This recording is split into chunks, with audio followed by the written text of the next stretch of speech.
Waitress leans to the mafia boss and whispers, "Don't look back, just pay and go." He pulls her close. The rain was an assault, a horizontal barrage against the plate glass windows of the Bluebird Diner. It was 2 a.m. in Elmont City, the hour when the city's crumbling edges felt like they were actively dissolving. The neon sign outside sputtered, casting the room in sickly flashes of blue and red, making the grease stains on the laminate countertops glitter. Mira Dawson felt the damp chill in her bones, a feeling that had little to do with the storm and everything to do with exhaustion. She moved between tables with a practiced invisibility, her white apron stained with coffee and ketchup, her feet aching in worn-out sneakers. The Bluebird was a graveyard shift special, attracting the city's phantoms, truckers hollowed out by amphetamines, sullen night workers, and the regulars. The regulars were the worst. "Hey, Mira, honey, how about a smile for old Rick?" Mira's shoulders tightened. She kept her back to booth 4, focusing on wiping down the espresso machine, which hadn't worked since 1998. Rick and his buddies were construction workers who smelled like stale beer and entitlement. "Just coffee, Rick," she said, her voice flat, not turning around. "Ah, come on. We're paying customers. Least you can do is look at us." She picked up the heavy glass pot, its contents black and smelling burnt. She navigated the narrow aisle, her gaze fixed on the center of their table, avoiding their eyes. She filled their cups. Rick's hand, thick with calluses and dirt, brushed her hip as she leaned over. Mira flinched back, spilling hot coffee on the table. "Damn it, Rick!" she hissed. "Clumsy." He grunted, but he was grinning, and so were his friends. She threw a damp rag onto the spill. "Anything else?" "Yeah," another one chimed in. "A slice of that apple pie. And make sure you bring it." She nodded, her jaw tight, and walked away. This was the job. Stay quiet, stay small, collect the tips, pay the rent on her decaying apartment, and pray her car started in the morning. She was so tired of being visible to the wrong people and invisible to everyone else. The bell over the diner door chimed, a sharp, jarring jingle against the drone of the rain and the jukebox. Mira didn't look up at first. It was just another stray, washed in by the storm, but the diner's atmosphere shifted. The low chuckle from Rick's booth died. The short-order cook, Sal, stopped scraping the grill. Silence. Mira turned. He wasn't a phantom, he was solid, and he brought the cold, clean smell of the storm in with him, a scent of ozone and expensive wool that instantly overpowered the diner's stench of stale grease. He wore a suit. Not just a suit, but a masterpiece of charcoal gray tailoring that probably cost more than the Bluebird itself. It was damp at the shoulders, but he wore it with an indifference that spoke of immense wealth. He paused by the door, his presence sucking the air out of the room.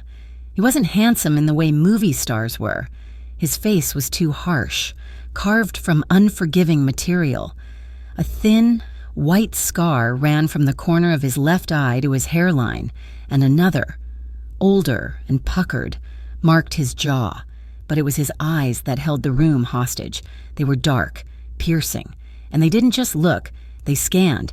He scanned the booths, the counter, the kitchen pass-through, and finally, Sal. It was the detached, assessing gaze of a soldier or a butcher. Mira knew who he was. Everyone in Elmont knew him, even if they'd never seen him. Luca Moretti. The name was whispered, equated with the docks, the unions, and the unexplained disappearances of men who caused problems. He was the reclusive boss of the Moretti organization, a man who supposedly never went anywhere without an army. Tonight, he was alone. He moved with a fluid, silent grace and sat at the counter, 2 stools down from the register, facing the door. Mira's heart hammered against her ribs. This was a different kind of danger than Rick. This was apex level. She grabbed a menu, though it was pointless. She walked over, her legs feeling heavy. "What can I get you?" Luca Moretti looked up. His eyes met hers, and for a second, she felt pinned. Coffee. Black. His voice was low, a rumble laced with gravel. She nodded, turned, and grabbed a clean mug. Her hands were shaking slightly. Sal was frantically pretending to wipe the grill, his face pale. Rick and his buddies in booth 4 were suddenly fascinated by their napkins. Mira poured the coffee. The black liquid steamed. She set it in front of him. She was about to ask if he wanted anything else when she sensed it. A fractional change in the room's pressure. It was the same instinct that told her when a customer was about to dine and dash, but magnified 1,000 times. She glanced at the booths across the room. A man sat in booth 6, one she hadn't paid attention to earlier. He was nondescript, wearing a cheap nylon jacket, his face shadowed by a baseball cap. He hadn't been there when her shift started. The man from booth 6 was reaching, slowly, deliberately, under his coat. It wasn't for a wallet. Mira's blood went cold. This wasn't her business. She was invisible. She should walk away, duck behind the counter, call the cops after it was over. But he was just sitting there. Luca Moretti, lifting the mug to his lips, about to be murdered in her section. She didn't think. She acted. Mira leaned forward, grabbing the coffee pot as if to offer a refill. She brought her face close to his, so close she could smell the starch on his collar.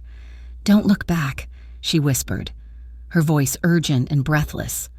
"The man in booth 6 is about to shoot you. Just pay and go. Now." She expected him to freeze, to panic, or to look. He did look.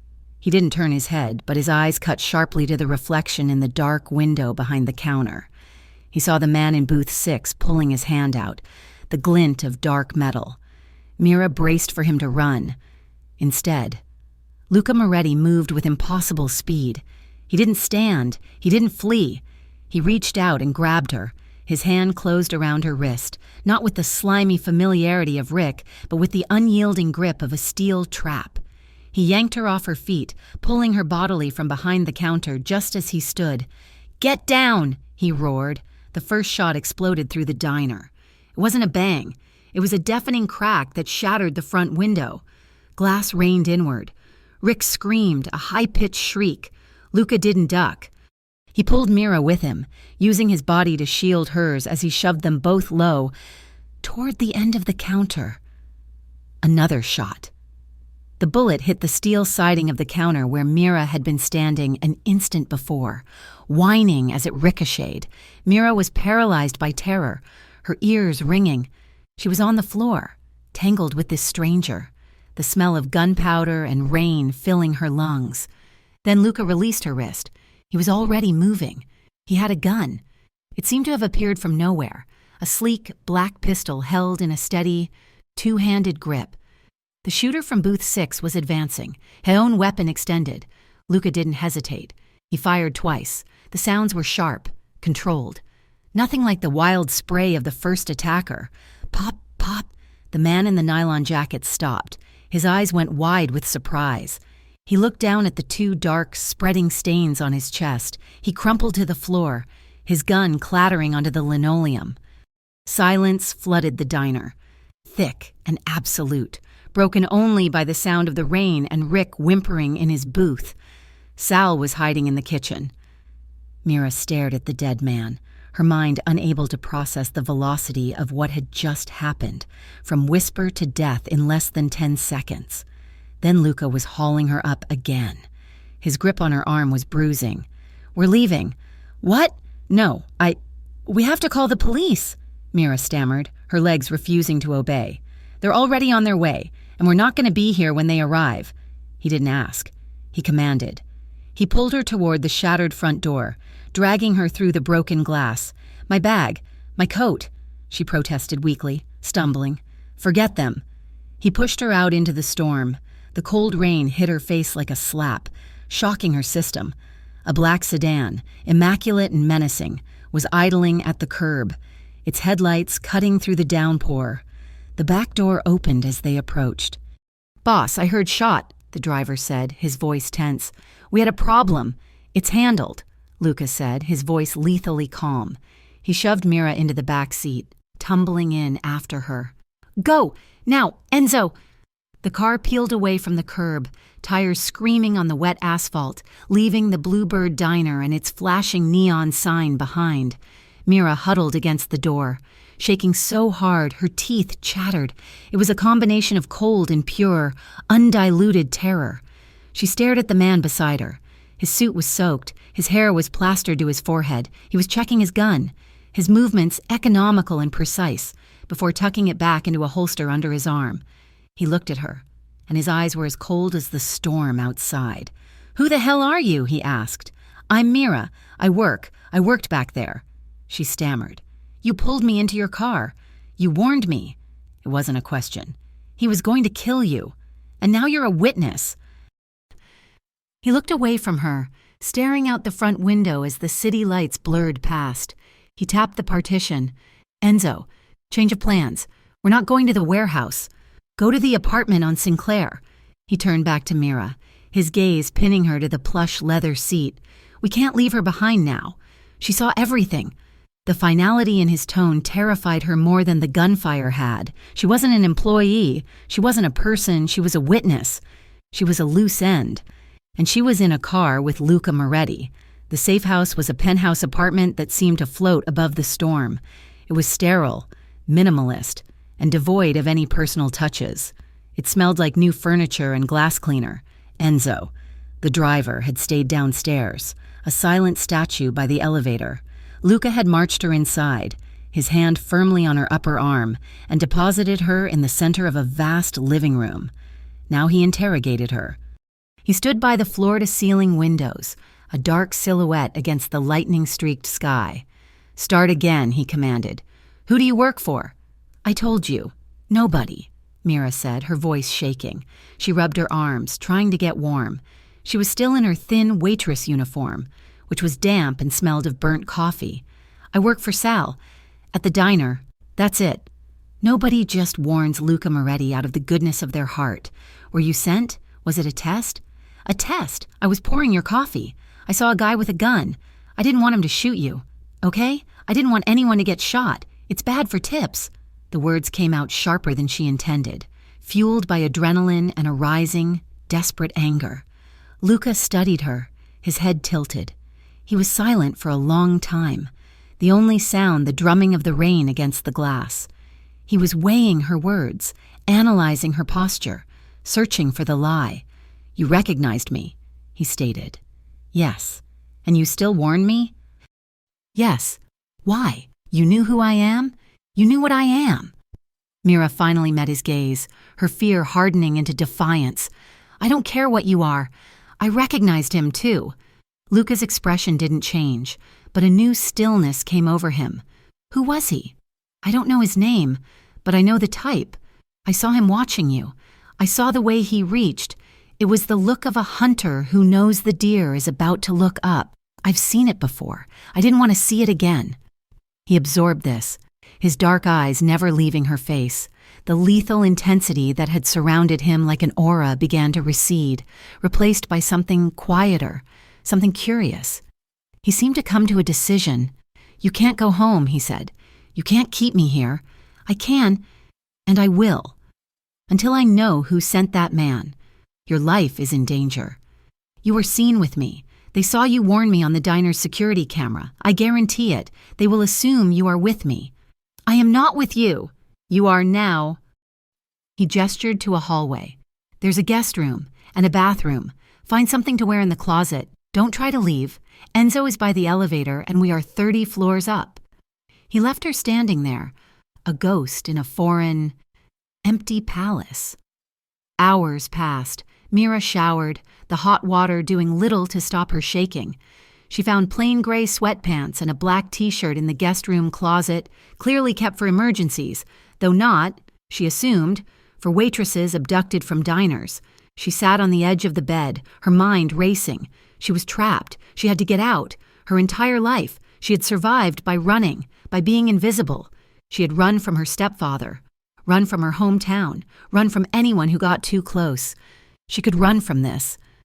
It was almost dawn. The storm had subsided to a steady drizzle. The apartment was tomb silent. She crept out of the bedroom, her bare feet silent on the cold marble floor. She bypassed the living room, heading straight for the front door. She had to try. She could deal with Enzo. She could scream. Maybe. She passed the kitchen entrance and froze. A single light was on beneath the cabinets. Luca Moretti was there, leaning heavily against the pristine white quartz counter. His suit jacket was gone. His white dress shirt was unbuttoned, and the sleeves were rolled up his forearms. He was breathing heavily, his head bowed. As she watched, he picked up a bottle of antiseptic and a wad of cotton, hissing in a sharp breath as he tried to dab at his side. He was hurt. Mira didn't move. She should have turned and run, continued her escape, but she was rooted to the spot. "Going somewhere?" he asked, his voice rough. He hadn't even looked up. She stepped into the kitchen light. "You're bleeding." He finally raised his head. His face was pale, drawn with pain. He looked at the bottle in his hand. "It's nothing. A graze." "A graze that's bleeding through your shirt," she said, walking closer despite every alarm bell in her head screaming at her to flee. The left side of his white shirt was dark red, a patch of wet crimson. He'd clearly been hit, maybe by shrapnel from the counter, or a bullet had skimmed him as he moved. "I'm fine," he said through gritted teeth. "You're shaking so hard you're going to pour that on the floor," Mira said. She was shocked by the steadiness of her own voice. "Let me see. I don't need your help. You dragged me into this. You pointed a gun. You have a dead man on your conscience, and my diner is a crime scene. The least you can do is let me stop you from bleeding out on your expensive floor." The raw words hung in the air. A flicker of surprise, or maybe respect, passed through his eyes. He stopped trying to hide the wound. "Fine," he grunted and pulled the shirt up, exposing his side. It was more than a graze. A piece of shrapnel, or a fragment of the bullet, was lodged in the skin over his ribs. It was ugly, bloody, and needed a doctor. "That needs stitches. Luca." He flinched, not at the wound, but at the sound of his name on her lips. "No doctors," he said. "Then it has to come out." She went to the sink, washed her hands with scalding water, and searched the drawers until she found a first aid kit and a pair of tweezers. She sterilized them with the antiseptic. "This is going to hurt," she said. "Just do it." She stood beside him, so close she could feel the heat radiating from his skin. She could smell the metallic tang of his blood, mixed with that expensive, clean scent. She braced her left hand on his side, her fingers spreading across the hard muscle of his abdomen, and brought the tweezers to the wound with her right. He inhaled sharply as the metal touched him, his whole body going rigid, but he didn't make another sound. "Stay still," she whispered. She focused on the task, on the small piece of metal, on the welling blood, on anything but the fact that she was touching this man. His hand came up, covering hers.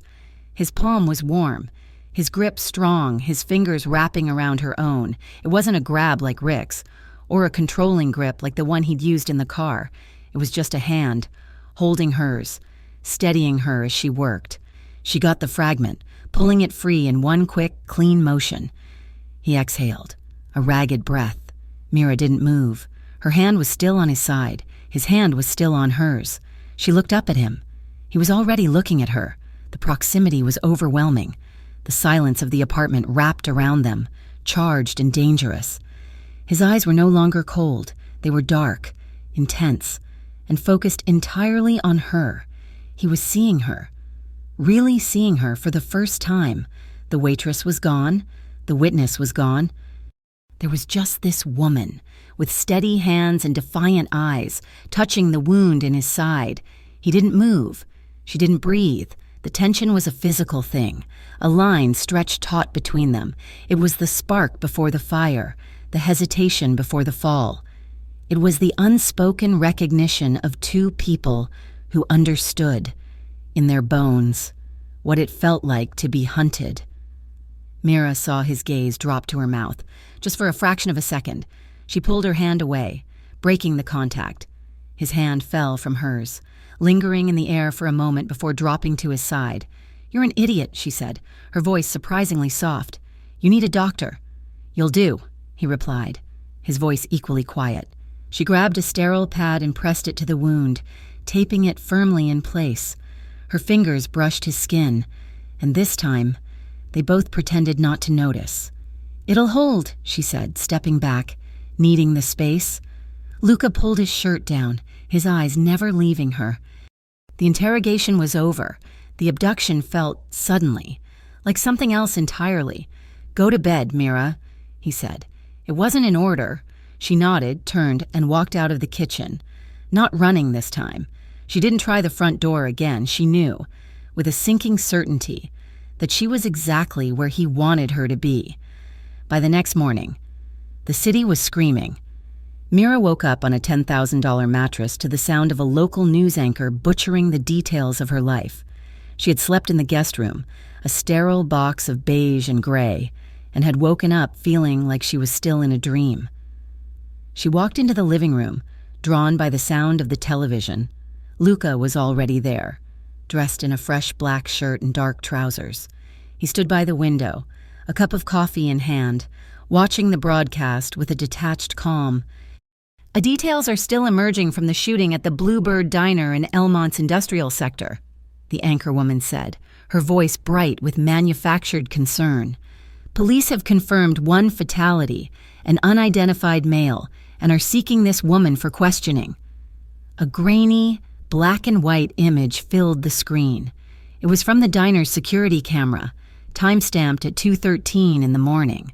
It showed Mira, her face a mask of blurred panic, being pulled by the wrist by a man whose face was conveniently obscured by the angle.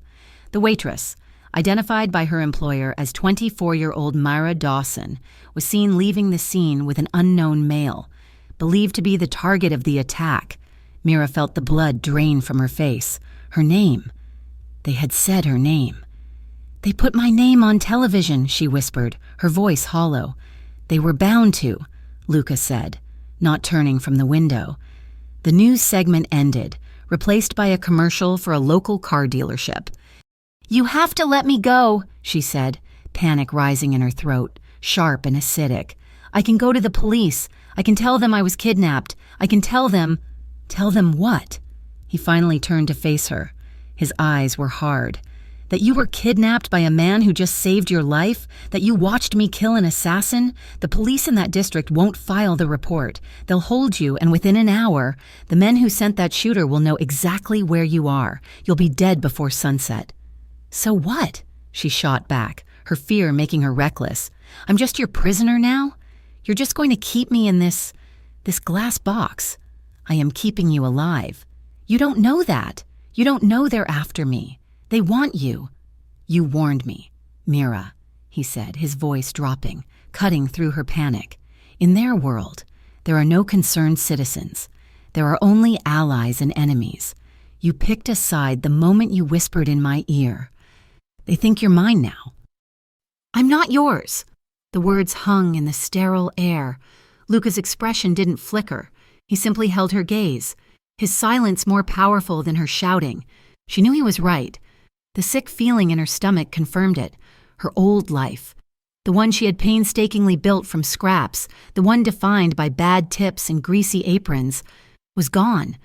It had evaporated in the time it took for a bullet to cross a room. She had nowhere to go, no family to call, no friends who could stand against a threat like this. She was completely, terrifyingly alone. She sank onto the edge of the leather sofa, the fight draining out of her, leaving only a cold, heavy dread. "He's right, you know." Mira looked up. Enzo, the driver, had entered the room so silently she hadn't noticed. He held a large, crumpled brown paper bag in one hand. He looked at Luca, not her. "Boss, the apartment on Elm." "Go on," Luca said. "Totaled," Enzo said flatly. "They didn't just search it, they dismantled it. Slashed the mattress, broke the walls, tore up the floorboards, looking for something." Mira felt her stomach clench. My things." Enzo finally looked at her, his expression unreadable. "If it meant anything, it's gone. They left this—" He tossed the paper bag onto the glass coffee table.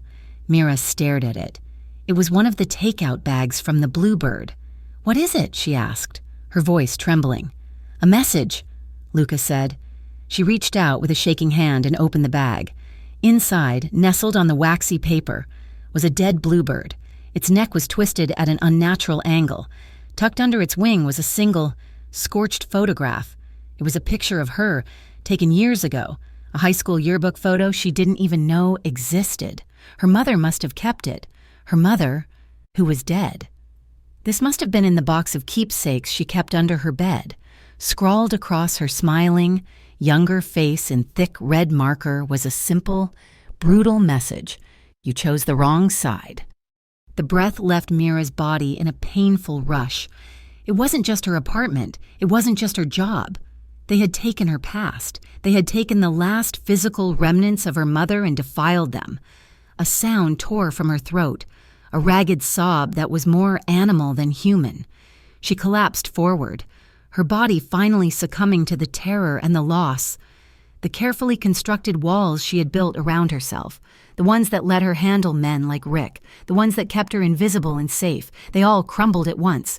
She wept, openly and violently, for her lost life, for her mother, for the horrifying, impossible mess she was in. She felt a presence, a warmth beside her. Luca had sat down on the sofa. He didn't touch her. He didn't offer platitudes or apologies. He just sat there, a solid, immovable object in the storm of her grief. He was a silent witness to her unraveling. After several minutes, her sobs quieted into shudders. She was exhausted, her eyes burning, her face wet.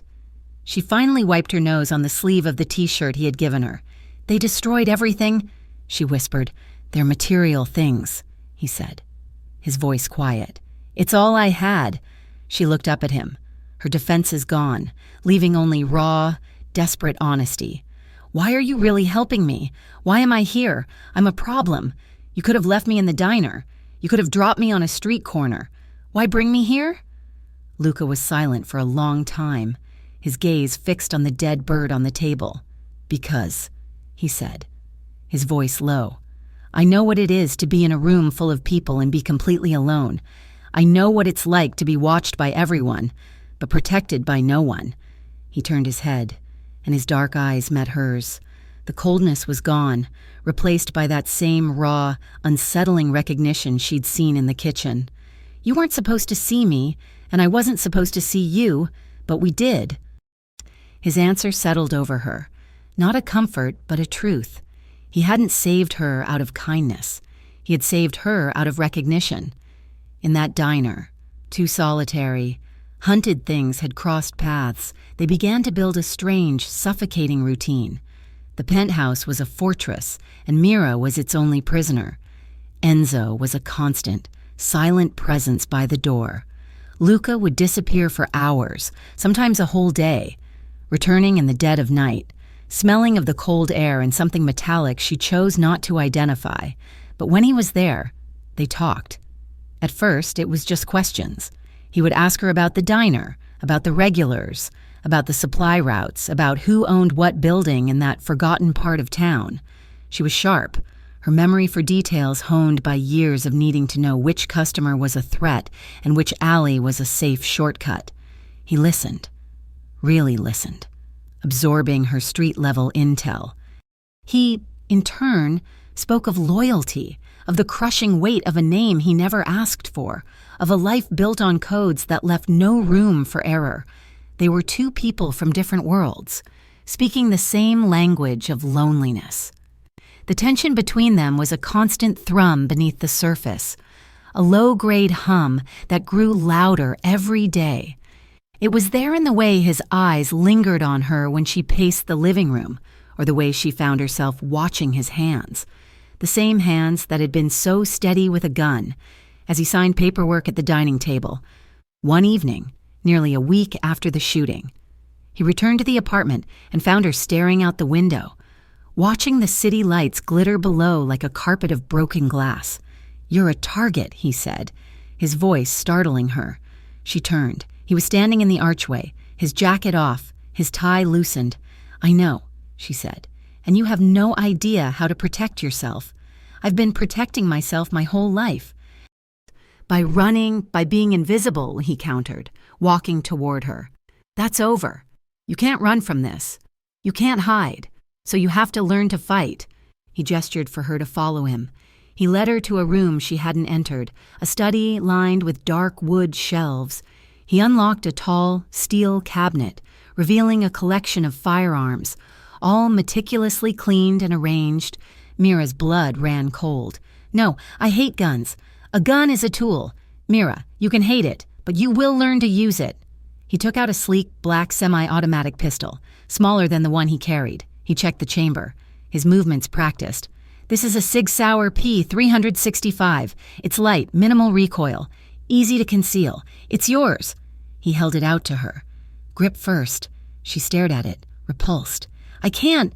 "Yes, you can." His voice was firm. "Take it."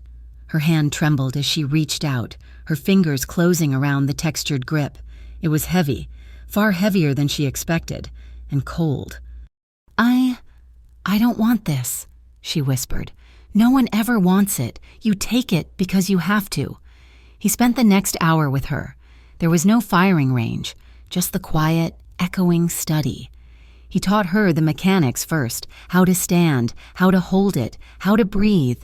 "Your stance is wrong," he said, his voice close. She hadn't realized he'd moved behind her.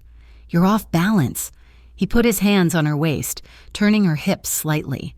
His touch was electric, a jolt that went straight through her. She flinched, but he didn't let go. "Feet shoulder-width apart," he murmured, his voice low, his breath stirring the hair at her temple. "Square to the target. Lean into it. Don't fight it." She tried to concentrate on his words, on the weight of the gun, but all she could feel was the pressure of his hands, the solid wall of his chest at her back. "Now, your grip." He placed his hands over hers, correcting her fingers. His larger, scarred hand enveloped her own, pressing her skin against the cold steel. "Firm, like you mean it.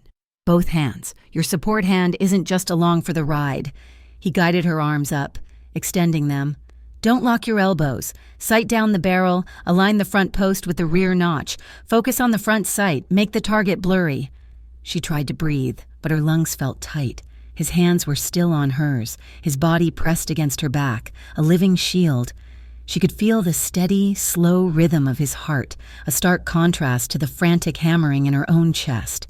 "When you're ready," he whispered, his lips brushing the shell of her ear. "You squeeze the trigger. You don't pull it. You squeeze.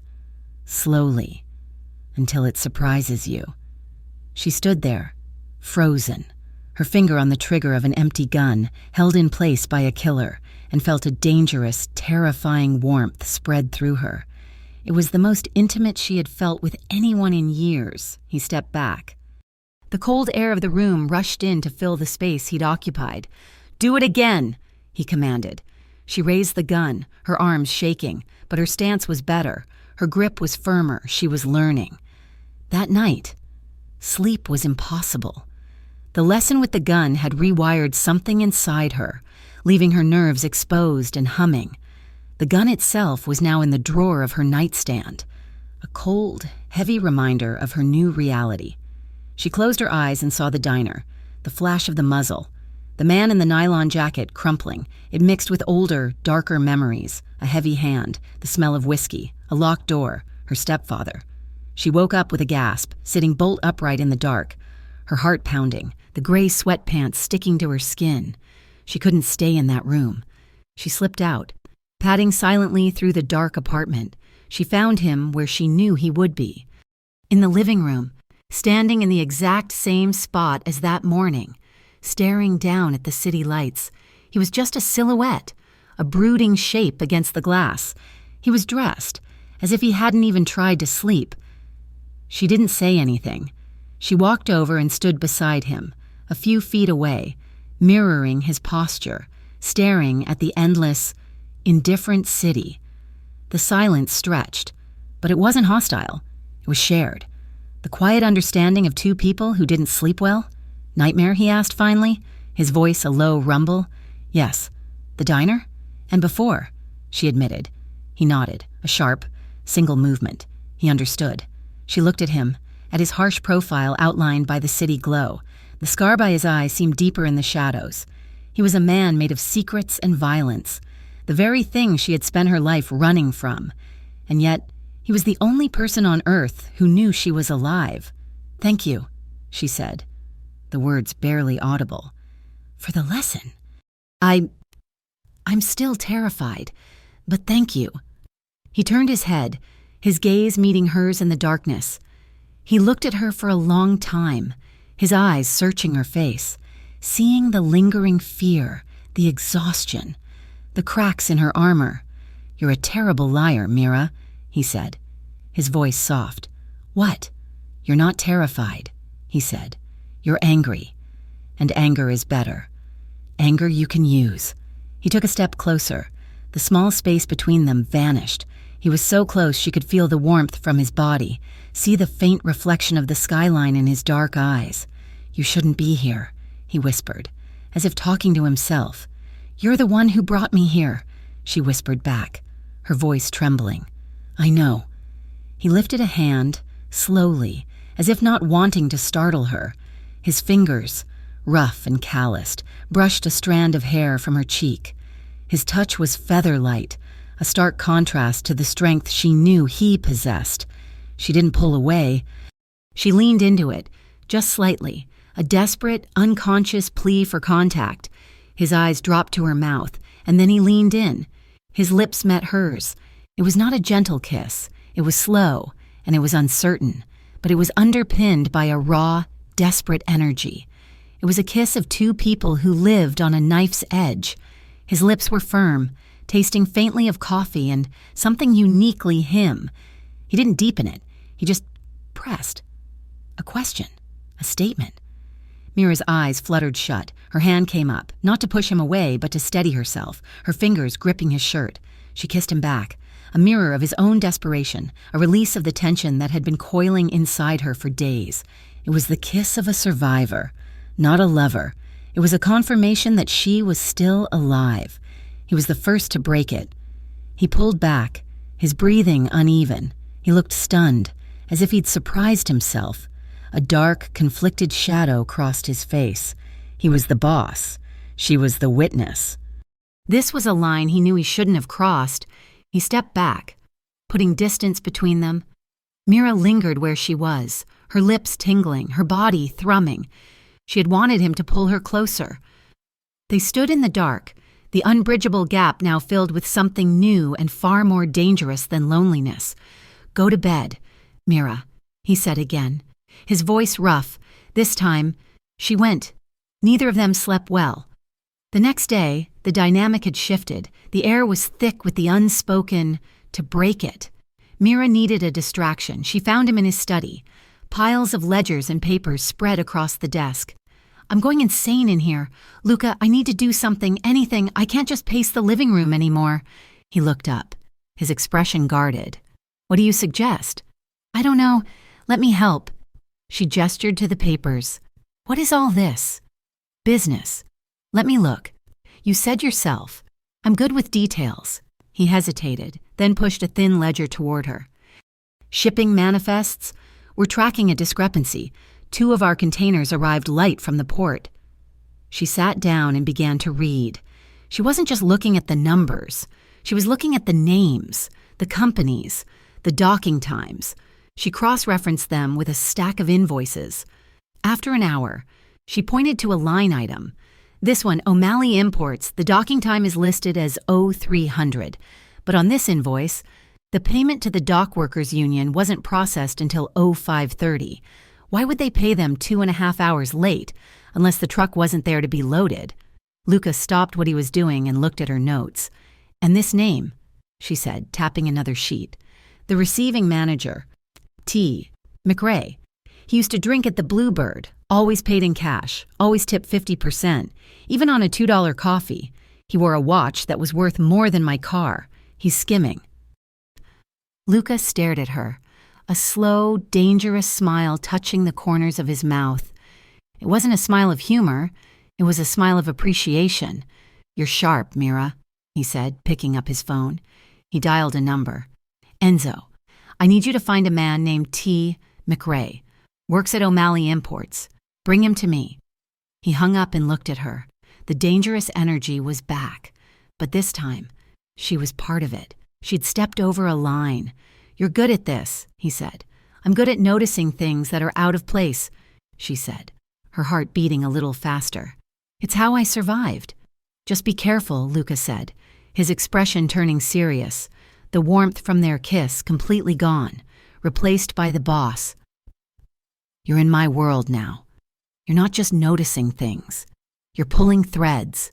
He leaned forward, his voice low, and the deeper you go into this, Mira, the harder it is to come back out.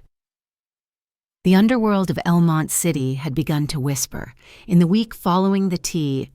McRae incident, Mira's presence in Luca's penthouse had shifted from a secret to a rumor, and from a rumor to a liability. She was no longer just the waitress who saw. In the coded, brutal language of their rivals, she was now Moretti's woman, the one who sat in his study, the one who found the leak in his shipping manifests. She had a face, a name, and a perceived value. They had mistaken her intelligence for intimacy, and in doing so, had painted a target on her back as large as the city itself. Mira felt the change in the atmosphere, the way Enzo, who had warmed to her, now watched her with a renewed, anxious vigilance, the way Luca's lieutenants, when they came for meetings, would give her a quick, assessing glance before looking away. She was a curiosity, a weakness. The inevitable happened on a Tuesday, a gray, suffocatingly humid afternoon.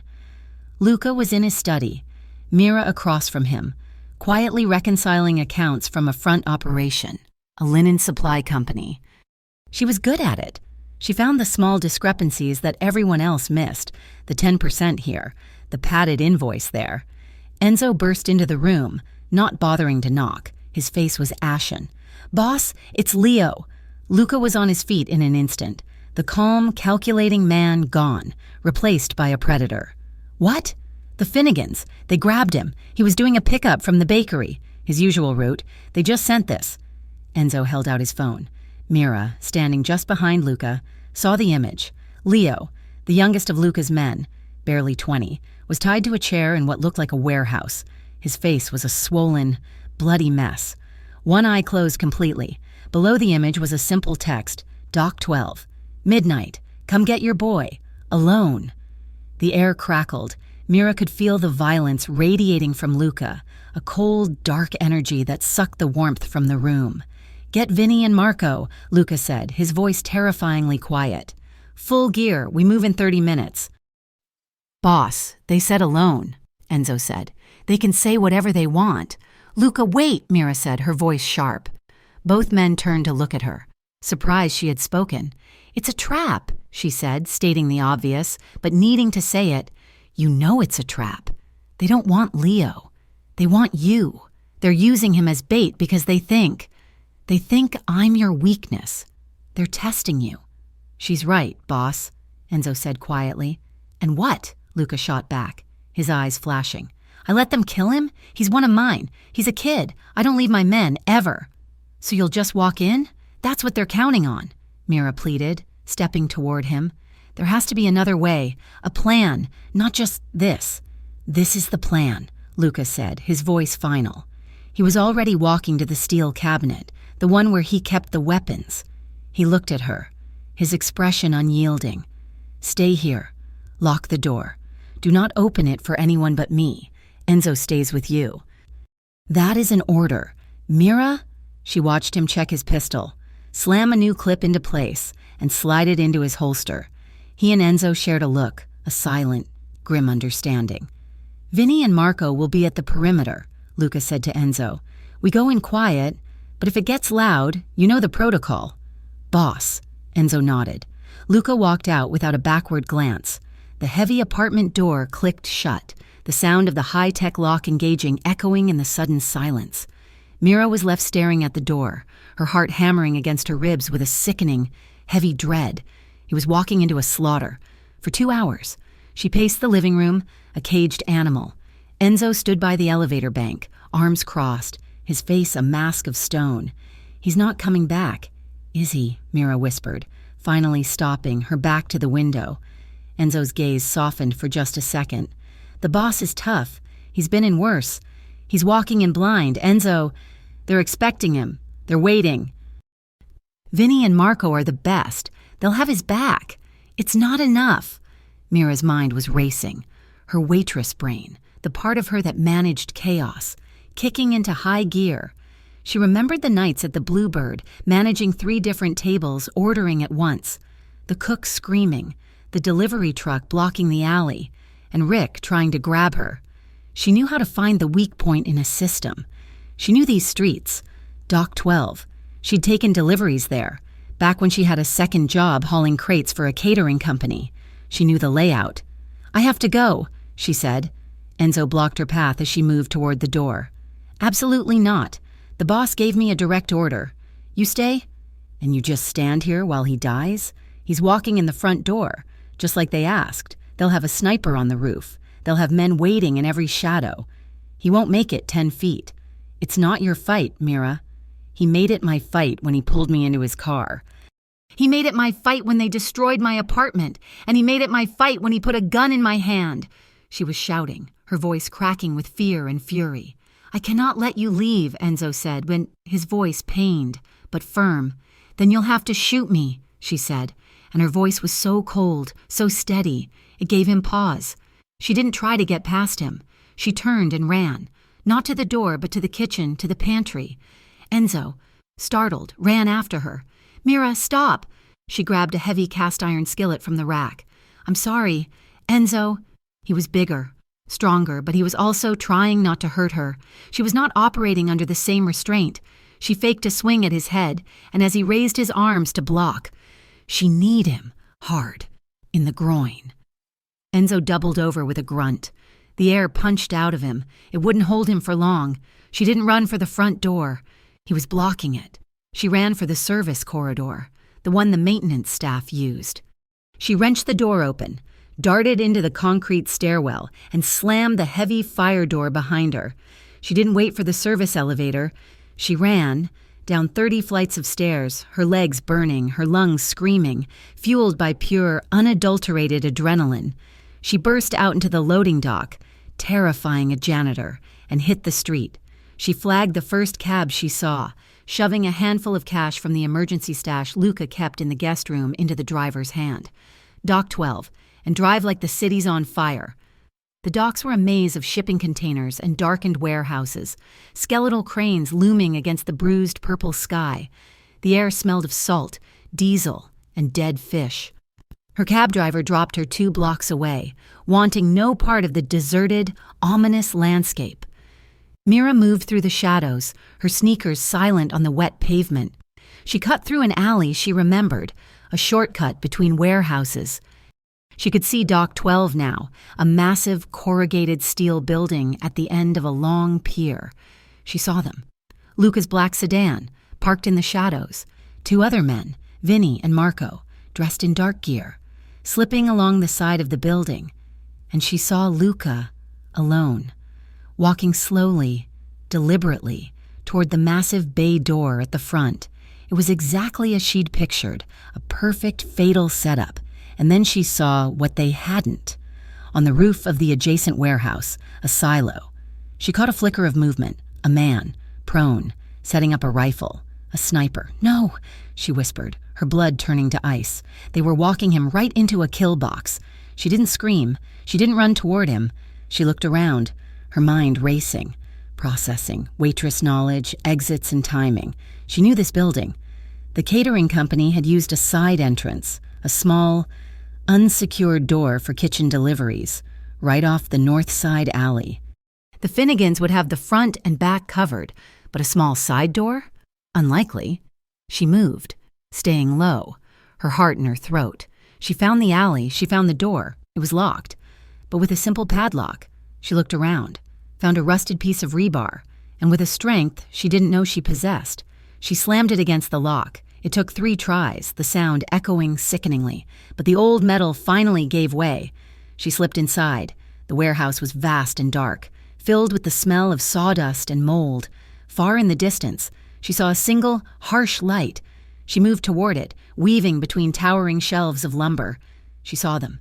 5 men, including the one with the rifle, now looking down from a high catwalk, and Leo, still tied to the chair, his head slumped. She heard Luca's voice, amplified in the huge space. "I'm here. Finnegan, I'm alone. Let the boy go." A rough voice laughed from the darkness. Not how this works. Moretti, you're the one taking orders tonight. Get on your knees. Mira knew she had seconds. She looked around, frantic. She needed a diversion. Not just any diversion, one that would break their plan, one that would pull the sniper's eye. She saw it.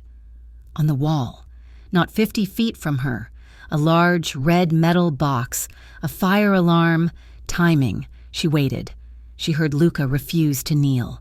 She heard the click of a gun's hammer being pulled back. Now, she ran from the shadows, slammed her palm into the fire alarm. The effect was instantaneous and total. Klaxons blared, a deafening, disorienting shriek. Red emergency lights began to flash, strobing the entire warehouse, turning the shadows into a chaotic, terrifying light show. "What the hell?" the man on the catwalk yelled. His attention ripped from Luca. "Is it the cops?" Gunfire erupted outside. Vinny and Marco, using the alarm as their signal, opened fire. In the chaos, the Finnegans scattered. The sniper fired, but his shot was wild, pinging off a steel girder. Mira didn't wait. She sprinted to Leo, who was staring, terrified, at the flashing lights. She pulled the box cutter she had grabbed from the study, a tool she'd used for opening packages, and sliced through his ropes. "Who the hell are you?" he croaked. "Friend, run!" She grabbed Leo's arm, hauling him to his feet. He was injured, leaning on her. She dragged him back the way she came, toward the side door. The warehouse was a war zone. Shouts, gunfire, the continuous, maddening wail of the alarm. She heard Luca's voice, roaring orders, the controlled pop-pop-pop of his pistol distinct from the others. She shoved Leo out the side door, into the alley, just as Vinny and Marco laid down, suppressing fire to cover their own retreat. "Get to the car!" she screamed at Leo. She turned, ready to run, and slammed directly into a wall of solid muscle. It was Luca. His face was a mask of thunder. He grabbed her arm in a bruising grip, his eyes blazing with a terrifying mixture of fury and disbelief. "Get to the car," he snarled, and shoved her forward. He and his men covered their escape, firing back into the darkness. They piled into the sedan, Luca wrenching the wheel and spinning the car in a 180, tires smoking. Vinny, Marco, and Leo were in the other car, right behind them. They sped away from the docks, the sound of the alarm finally fading. Silence filled the car, heavy and suffocating. Mira was shaking, the adrenaline starting to recede, leaving her cold and nauseous. Luca was driving, his knuckles white on the steering wheel, his jaw clenched so tight she was afraid his teeth would crack. He didn't speak until they were clear of the industrial sector, merging onto the highway. "What the hell?" he said, his voice lethally low. "Did you think you were doing?" "I was saving you," she shot back, her own anger rising, fueled by the leftover terror. "They had a sniper on the silo, and he was waiting for you. You walked right into it. You disobeyed a direct order. You left the safe house. You knocked out Enzo. You could have been killed. Mira, killed. Do you have any idea what they would have done to you if they'd caught you? And what about you? You were just going to die? That was your brilliant plan? To just die?" "That is not your concern," he roared, slamming his hand on the dashboard. The car swerved.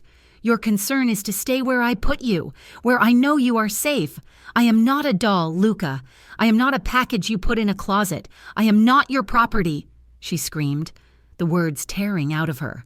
"I saw you walking to your death. I am tired of being invisible, and I am tired of being safe while you go out and get yourselves killed. You don't get it, do you?" he yelled, turning to look at her. The car speeding through the night. "This is my life. This is my work. You are a civilian. You had no place being there. I had every place. I saw the threat you missed. I used my head. I saved Leo. I saved you. Or is your pride so big you can't admit that? You're just impressed, and you're furious, and you can't handle both." He slammed on the brakes, pulling the car violently onto the shoulder of a deserted access road. The engine idling high, the only light came from the dashboard. He was breathing heavily, staring at her, his chest rising and falling. The anger in his eyes was still there, but it was now warring with something else, something raw and unguarded. "You're right," he whispered, his voice hoarse. "I am furious. I am so furious I can't think straight." He reached across the console, grabbed the front of her shirt, and pulled her toward him. It was a collision. There was no tenderness, no uncertainty. It was a kiss of pure, unadulterated adrenaline, a desperate, frantic clash of teeth and lips.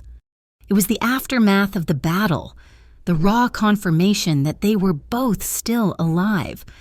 He tasted like gunpowder and rain, and she kissed him back with all the fear and anger and desperation that had been building inside her for weeks. His other hand came up, tangling in her hair, holding her head as if she might evaporate. It wasn't a kiss of affection. It was a kiss of possession, of survival, of pure, agonizing relief. He broke it as violently as he had started it, pushing her back against her seat. They were both breathless, staring at each other in the dim light. "Don't you ever," he said, his voice a ragged gasp, "ever do that again." He wrenched the car back into gear and tore back onto the highway. The ride to the penthouse was silent, but the air was charged, thick with everything that had just happened, everything that had been said, and everything that was about to. When they entered the apartment, Enzo was waiting, an ice pack pressed to his jaw. He looked at Luca, then at Mira, and relief washed over his face. "Boss, I'm sorry." "Not now, Enzo." Luca cut him off. "Go, get Leo to the clinic. See it done personally." Enzo nodded and left. The lock clicked shut, leaving Mira and Luca alone in the vast, quiet room. She stood in the middle of the floor, still shaking. He stood by the door. They just watched each other, the echoes of the argument and the kiss hanging between them. He walked toward her, his movements slow, deliberate. He stopped just inches from her, close enough for her to feel the heat coming off him. "You saved my life," he said. It was not a question. It was a confession. "We saved each other," she whispered, her voice trembling. He lifted his hand, the one that had held a gun just an hour before, and touched her face. His thumb traced her jawline, his touch surprisingly gentle. "You are reckless," he murmured, "and impulsive, and you're a stubborn, arrogant idiot." A ghost of a smile touched his lips. "I know." He leaned in, and this time, there was no violence. The kiss started slow, a question, a surrender. It was the adrenaline fading, leaving behind a deep, aching need. She met him halfway, her hands coming up to grip his shirt, as if to anchor herself. It was a frantic shedding of clothes, a clumsy, desperate need to remove the barriers between them. Buttons were torn, zippers yanked down. It was not seductive. It was necessary. He lifted her, and she wrapped her legs around his waist, her mouth never leaving his. He carried her into his bedroom, not the guest room, and they fell onto the bed, a tangle of limbs and breathless sighs. His hands mapped her skin, learning the lines of her body, as if memorizing her, confirming she was whole, that she was real. Her fingers tangled in his hair, pulling him closer, her nails scraping his back. It was the desperate, breathless confirmation that they had survived. It was a raw, aching need. It was a claiming. It was too solitary. Hunted people finding an anchor in the storm. Later, they lay in the darkness, tangled in the sheets, the city lights a distant, silent witness. The adrenaline was gone, leaving an almost painful intimacy in its wake. "I ran away when I was 16, Mira whispered into the darkness. Luca turned his head on the pillow, his body angled toward her. He waited. "My stepfather," she continued, her voice small. "He was a bookie, small time, but connected, and he was mean. He liked to drink, and he liked to hit. I learned to be invisible. I learned to read a room, to know when to run, when to hide. I've been running ever since." She took a shaky breath. "That's why I'm afraid to trust. Trust, for me, means getting trapped. It means letting someone get close enough to hurt you. And they always do." He was silent for a long time, his thumb tracing a pattern on her bare shoulder.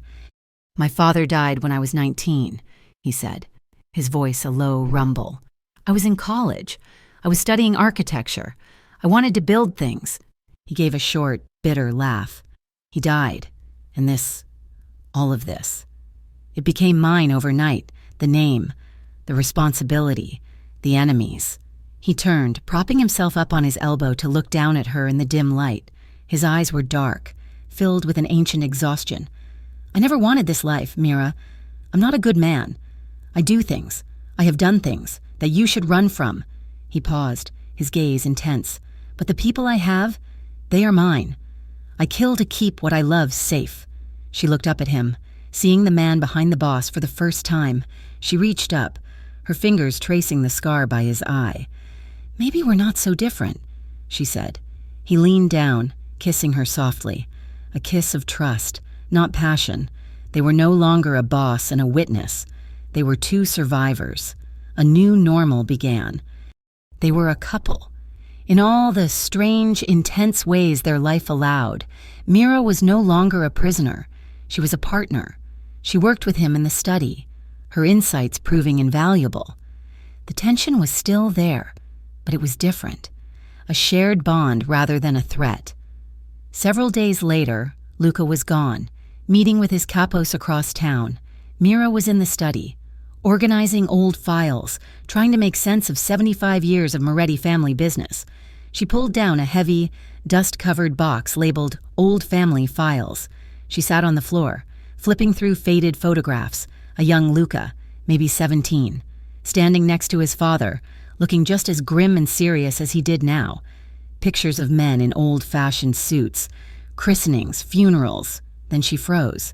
It was a photograph from a party, sometime in the late 1980s. Judging by the clothes, a younger, happier version of Luca's father, his arms slung around a woman. Mira's breath caught in her throat. She knew the woman. She would know her anywhere. The smile, the eyes, the way she held her head. It was her mother. Mira's blood went cold. Her mother, who had been a waitress, who had never mentioned a life outside their dead-end town, smiling, looking comfortable and happy, with the arm of a mafia boss around her. She heard the front door open. Luca was back. Her hands shook. She shoved the photograph back into the box, slammed the lid, and slid it back onto the bottom shelf, her mind reeling. "Mira?" Luca called from the living room. She stood up, her legs unsteady, and walked out of the study, forcing her face into a neutral expression. "Hey," she said, her voice sounding thin to her own ears. "How did it go?" He looked at her, his eyes narrowing slightly. "Fine. What's wrong? You look pale." "Nothing," she lied, forcing a smile. "Just tired. I think I'll make some coffee." She walked past him into the kitchen, his gaze following her. The seed was planted. The connection, the coincidence. Was it a coincidence at all? The photograph was a ghost. It lived in Mira's mind, a cold spot in the warmth that had begun to grow between her and Luca. In the days following the dockside rescue, their connection had deepened into something tangible, a shared rhythm in the confines of the penthouse. They worked together in the study, ate meals together, and slept in his bed. The intimacy was a fragile shield against the world outside, but the ghost remained. Her mother, smiling, wrapped in the casual embrace of Luca's father. It was a lie, a betrayal of the simple, impoverished history Mira had always believed. She had to know, she had to understand, and she couldn't ask Luca. It would be an accusation, a crack in the foundation of their nascent trust. She had to go out alone. She waited until a Friday, a day Luca was buried in high-stakes meetings with his lieutenants, the tension in the city having ratcheted up to a breaking point. The Finnegans were broken, but their territory was up for grabs, and rival factions were circling like sharks. "I need air," she told him, her voice carefully casual. "Real air, not just an open window 30 floors up. I want to go to the market, get fresh vegetables. I'm tired of Enzo's grocery deliveries." He looked up from a ledger, his eyes instantly suspicious. "It's not safe. You have men, don't you?" she countered, keeping her tone light. "Send Vinny and Marco. I won't go a foot without them. I need to walk. Luca, I need to feel pavement under my feet. I'm going insane in here." He studied her for a long, uncomfortable moment, his gaze searching. She felt a twinge of guilt, the first lie of omission in their new, honest dynamic. Finally, he nodded, a sharp, reluctant gesture. "Vinny and Marco, you stay where they can see you. You don't talk to anyone. You buy your vegetables and you come straight back. Understood? Understood, she said, relief making her almost lightheaded. 2 hours later, Vinny and Marco flanked her at a bustling farmer's market, their dark suits laughably out of place among the stalls of produce and flowers. But Mira wasn't there for vegetables. I need to make one stop, she said, her voice firm. It's a few blocks from here. You can wait outside. Mira, the boss said, Vinny started. The boss said to keep me safe. You can see the front door from the car. I won't be more than 10 minutes. It's my aunt. The lie tasted like ash, but it was plausible. They reluctantly agreed. The building was a tenement in her old neighborhood, a place that smelled of boiled cabbage and damp concrete. She climbed 4 flights of rattling stairs and knocked on apartment 4B. The door opened a crack, held by a brass chain. A pair of sharp, suspicious eyes peered out. What? Aunt Carol? It's me, Mira? Frank's girl. The chain slid. The door opened. Her Aunt Carol was a thinner, harder version of the mother Mira remembered. She was wiry, her graying hair pulled back in a severe bun, a cigarette dangling from her chapped lips. Jesus, Carol breathed, looking her up and down. I heard you were dead. Or in trouble. Looks like in trouble, was the right answer. She eyed the black sedan idling at the curb. You always did have a taste for the expensive ones, just like your mother. I need to ask you about my father, Mira said, pushing past her into the tiny, cluttered apartment. Frank? What about him? He's been dust for 20 years. Carol shut the door. Her eyes narrowed. Why now? Who are those men? Please, Carol. It's important. Mira's hands were shaking. Mom never talked about him. She said he was a salesman, that he died in a car crash. Carol let out a harsh, barking laugh. A salesman?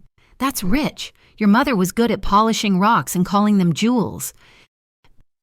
She lit a new cigarette from the end of her old one. Your father wasn't a salesman.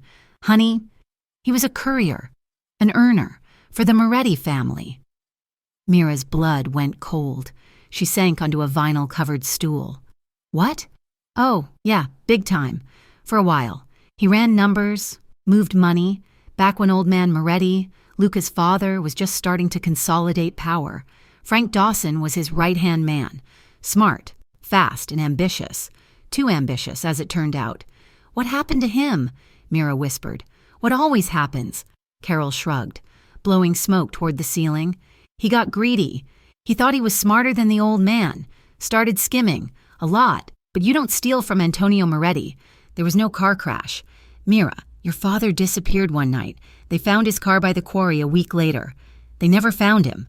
And my mother? Your mom. Carol's face softened for just a fraction of a second. She was beautiful.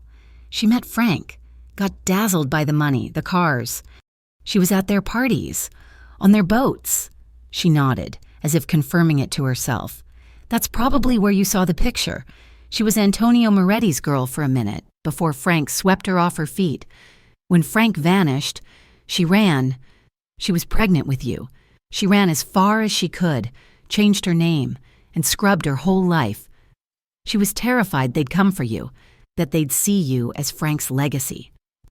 Mira stared at the peeling linoleum, her world tilting on its axis, her entire life, her mother's fear, her stepfather's abuse, her constant need to be invisible. It was all an echo of this. She wasn't just a random waitress who had been in the wrong place. She was Frank Dawson's daughter. She was the daughter of a man who had betrayed the Moretti family. She left the apartment in a daze, her polite goodbyes mechanical. She got back in the car, Vinny and Marco flanking her, and held the bag of unbought vegetables in her lap like a shield. When she returned to the penthouse, Luca was waiting. The meetings were over. He was in the living room, nursing a glass of whiskey, staring out at the city.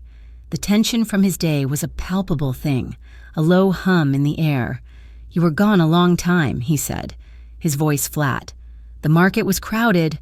She lied. She walked past him, heading for the kitchen, desperate to put space between them. He caught her arm. His grip wasn't harsh, but it was unyielding. He turned her to face him. What's wrong, Mira? You're pale. You're shaking. Nothing, I'm fine. Don't lie to me.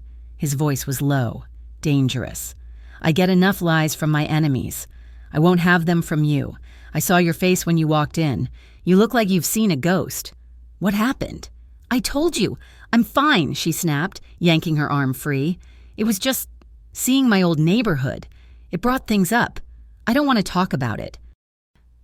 She fled to the bedroom, shutting the door behind her, her heart hammering. The lie felt suffocating. He didn't follow her, but she knew he didn't believe her. The rift was there, a thin, icy crack in their new, fragile world. In the living room, Luca watched the closed door, his jaw tight. Enzo entered the room silently, holding a thin file. "Boss," Enzo said quietly. "What is it?" "I've been digging, ever since the diner.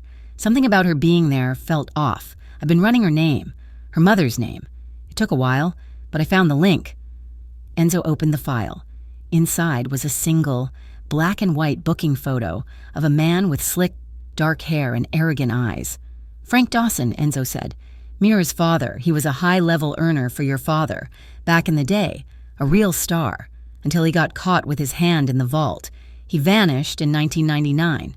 Rumor is, your father made an example of him." Luca stared at the photo, the pieces clicking into place with cold, hard precision. Mira's sudden appearance, her street smarts, her instinctive understanding of his world, and now, her distance, her lie. "The girl is clean, boss," Enzo said, his voice firm, loyal. "I ran her life backward and forward. She's been a waitress, a barista, a stalker. She's got nothing, no connections, no criminal record. She's not part of this. But her past ain't—" "She lied to me," Luca said, his voice hollow. "Maybe she just found out," Enzo offered. "Maybe she's terrified you'll hold her father's sins against her." Luca nodded, dismissing him. He turned back to the window. He was a man who lived by rules. And the most important rule was no coincidences. And the daughter of the man who betrayed his father, the biggest traitor in his family's history, had just walked into his life and saved it. The tension in the apartment was unbearable for the next 2 days. They moved around each other, polite strangers, the easy warmth, the shared glances, the quiet touches, all gone, replaced by a strained, painful silence. Mira was consumed by her secret, and Luca was consumed by his suspicion. On the 3rd day, Mira couldn't stand it anymore. She had to get out. "I'm going shopping," she announced, her voice brittle. "I need clothes, real clothes, not just the sweats and t-shirts you've provided. It's not safe," he said, his tone clipped. "I don't care. I'm not your prisoner. Luca, I'll take Vinny. I'll take Marco. I'll take the whole damn army. But I am leaving this apartment for 2 hours. He looked at her, his face a cold mask. "Fine." The boutique was small, expensive, and quiet. Mira moved through the racks of silk and cashmere, her mind a million miles away. Vinny and Marco stood by the entrance, trying to look inconspicuous. She was holding a blue dress when she felt it, the same instinctive prickle she'd felt at the diner. A change in the air. She looked at the mirror, not at her own reflection, but at the street visible through the front window. A black van. It had passed twice. Now it was parked across the street. "Vinny," she said, her voice low. He was already moving, his hand inside his jacket. "We're leaving now." They flanked her, moving to the door. As they stepped onto the sidewalk, the van's side door slid open. 2 men dressed in black, masks pulled over their faces, jumped out, guns raised. "Move, Mira, run!" Vinny yelled, shoving her forward as he and Marco drew their weapons. Gunfire erupted on the busy street. People screamed and scattered. Mira didn't freeze. She ran. She did what Luca had taught her. She didn't run in a straight line. She ducked into an alley, her heart pounding so hard she thought it would burst. She heard a shout behind her. Footsteps. She fumbled in her purse, her fingers closing around the cold, heavy steel of the Sig Sauer he had given her. She skidded around a corner, past overflowing dumpsters, and pressed her back against the brick wall. She could hear 2 sets of footsteps approaching. Fast. "She came this way!" a rough voice yelled.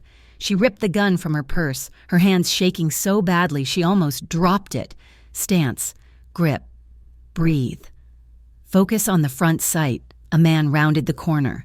He was big, holding a pistol, and he wasn't expecting her to be armed. He stopped, his eyes widening in surprise as he saw the gun in her hand. That fractional hesitation was all she needed. She didn't shoot. She screamed, a raw, primal sound, and shoved a rusted metal garbage can lid at his shins. He stumbled, cursing just as she bolted, sprinting for the other end of the alley. She heard a crack and felt a searing pain as a bullet grazed her arm, but she didn't stop. She burst out onto a different street, right into the path of Luca's black sedan, which had screeched to a halt, blocking the road. The passenger door flew open. Luca was in the driver's seat, his face a mask of pale fury. "Get in!" he roared. She dove into the car, pulling the door shut as he stomped on the accelerator, tires smoking. She huddled in the seat, shaking, her breath coming in ragged, painful sobs. Her designer shirt was torn at the shoulder. Her arm was bleeding, a shallow but painful graze. Her lip was split, though she didn't remember when it had happened. Luca drove with a controlled, terrifying silence. He didn't ask if she was okay. He just drove, his knuckles white on the wheel, his jaw set like granite. He pulled into the secure underground garage of the penthouse, killed the engine. And the sudden silence was deafening. He didn't move. He just sat there, breathing heavily. "Are you hurt?" he finally asked, his voice rough. "My arm. It's a graze. And my lip." She was shaking uncontrollably, the adrenaline fading, leaving her sick and cold. He got out of the car, walked around, and opened her door. She tried to stand, but her legs buckled. Without a word, he bent down, slid one arm under her knees and the other behind her back, and lifted her as if she weighed nothing. He carried her out of the car, through the private elevator, and into the apartment, ignoring Enzo, who rushed forward with a face full of questions. He carried her past the living room, past her guest room, and into his own bathroom, sitting her gently on the cold marble counter.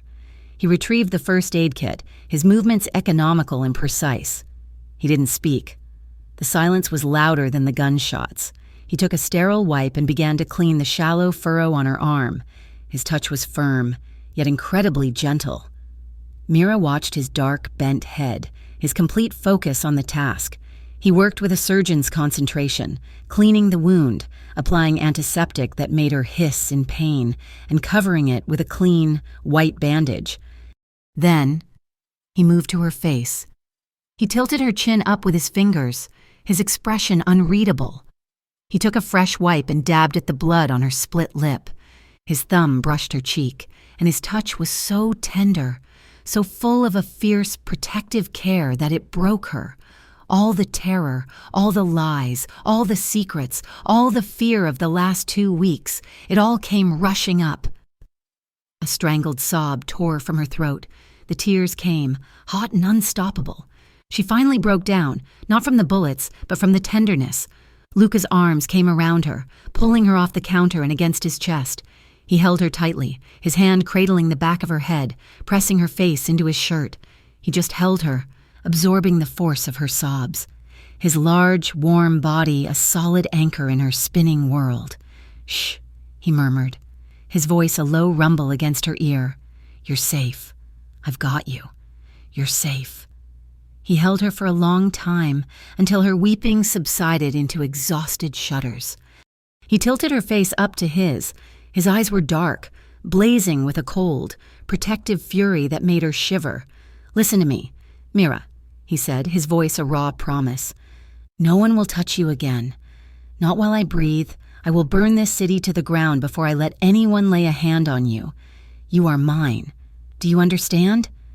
She nodded, her throat too tight to speak. He kissed her then. A kiss that was not about passion, but about sealing a vow. It was fierce, claiming and absolute. "Pack a bag," he said, his voice all business now. "We're leaving. Elmont isn't safe. I have a place. We're going dark for a while."